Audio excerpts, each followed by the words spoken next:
We got a demo that John's going to play. It's going to run about 10-12 minutes, so it's quite long and a lot of action. So I'll ask John just to start and pop up so you guys see that it's not a tropical island anymore. It's Africa. Far Cry 2 decided to go in a different route a little bit. This game is going to be as real as it can get. So no more mutants or Cryengines, or call them how you wish. So John just popped up the map. This represents about, it's a kilometer by 1 kilometer. The game is a completely open world game. It's 50 square kilometers. And today on the demo, we'll only see about a third of the map. So imagine the size, it's huge. So John is playing around a little bit with his gun and he's going to start it. And so we got multiple biomes, multiple environments. We got the savanna, of course, that you can sight in the distance. We have different types of savannas. And we have the jungle as well. Pretty much the same ones you can see in Congo. So it's pretty dense and pretty dark jungles. So you can see distance views of course, hundreds of meters. So like I said, it's an open world. So you can basically do as you wish. You can attack from any angle. It's your decision. It was one of our keywords developing this game. It's liberty. We want to give the players liberty, so you can play. You can play the missions in the order that you want, how you want, and when you want. I'll get a little bit later on that. So John, we have a long way to go. He needs to get at the farther end of the map. So he's going to take a vehicle and just get the hell out of there because our AI is extremely aggressive.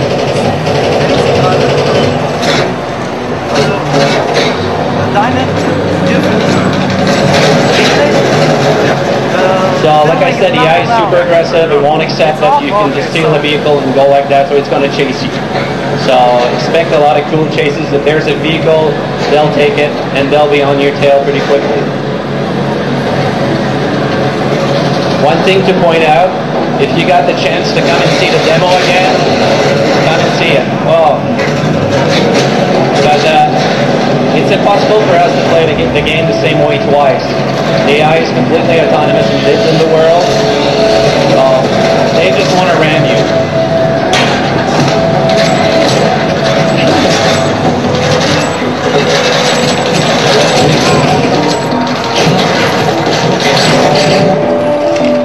Okay, like I said, we can never play the demo the same way twice and you don't want to die. So John's going to get the hell out of there because they're super aggressive. Okay, when you get injured, you heal yourself. You need to perform these actions on you. Forget about the med kits, the health kits. This is not it. I mean, this is real. I mean, we wanted to take it to the next step, realism, so you have to do it yourself. Whatever looks destroyable is. So basically in a shanty town like this, you can carve your way through by shooting walls.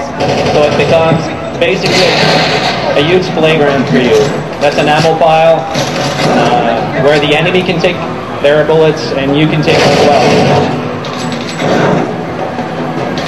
So, like I said, our AI is super aggressive, and what we want the player to keep moving. If you're not moving in this game, you're in big trouble.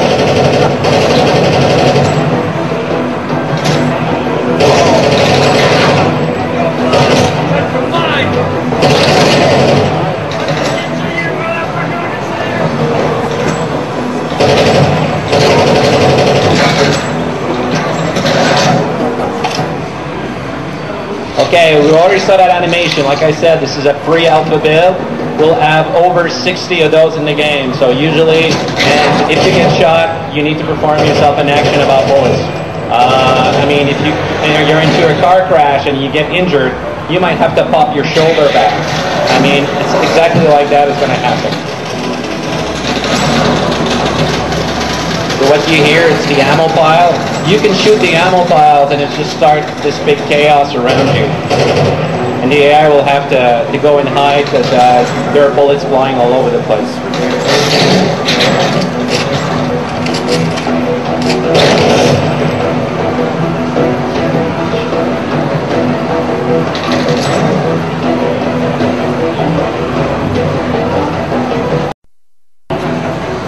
So they're trying to corner you and they're hitting it at the same time. You can play this game any way you want. John, if you would have wanted, could have stopped with the sniper rifle and sniped from a distance. He decided to go a different route, a little bit more aggressive with the vehicle inside. So he's searching for the few remaining guys that are there.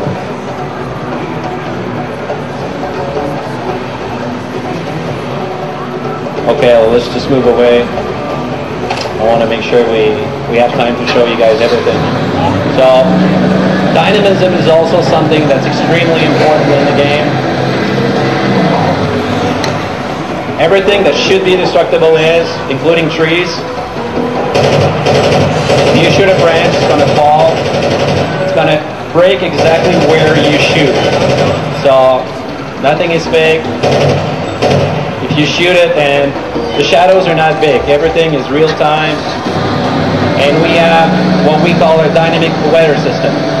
So basically what happens is that you can have storm, rain, and you'll see the wind affect everything around you, of course including those trees.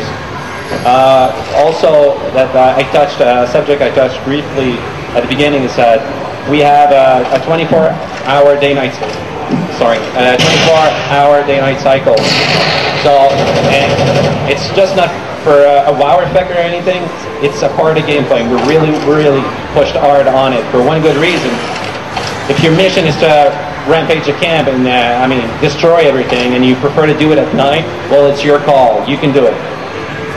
So, John needs to head out to the fuel depot,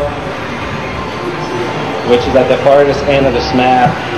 So, you always need to be aware of what's around you because they'll just shoot it.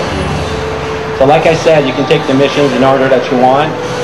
Oh, that's Marty. But you might be thinking of making some trouble down at the fuel depot. I figure I still owe you from the other day, so if you need me, I'll be kicking on. That's Marty Alencar. We have a few guys like him in the game. They're called buddies.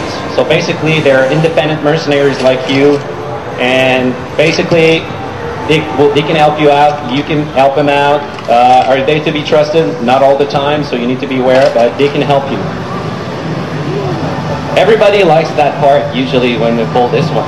That's a flamethrower, and pretty cool. So like everything that should destroy, like we did the same thing with fire, anything that should burn, like trees and stuff, will burn. So imagine the savannah with a flamethrower. You can have some pretty big, you can create an entire inferno if you want. So that's the fuel depot right over there. I'm going to scan the place, check what's happening. So I know you guys made 1+1 flamethrower in the fuel depot. So we'll get to see a little bit more about that. So like I said, the AI lives in the world. It's autonomous. It's going to live differently if it's the day or if it's the night. If it's lunchtime, they're going to go for lunch. The patrols will be different. So you guys can see that we didn't have the ragdoll system there. We decided to push it to the next step, and we basically made an hybrid system of animation and ragdoll. So if you shoot a guy in the neck or the shoulder or the leg, you'll react accordingly using the ragdoll system. But the hybrid system with the animation that are blended into it, you'll actually take his leg if you shoot him in the leg. Or, his hands are going to go to his neck if you shoot him there. If there's a medic around, it's going to go and heal him and take him aside and try to put him back in the fight. They haven't spotted John yet because, like at the first cam, when they spot you, they're super aggressive. They'll jump in the vehicle and then go up and get you. So you really need to plan your stuff. Okay, well, that's it with you. Okay. Oh, okay, you guys are moving to the vehicle. Ah, you're waiting. You're going to wait for this one. Okay.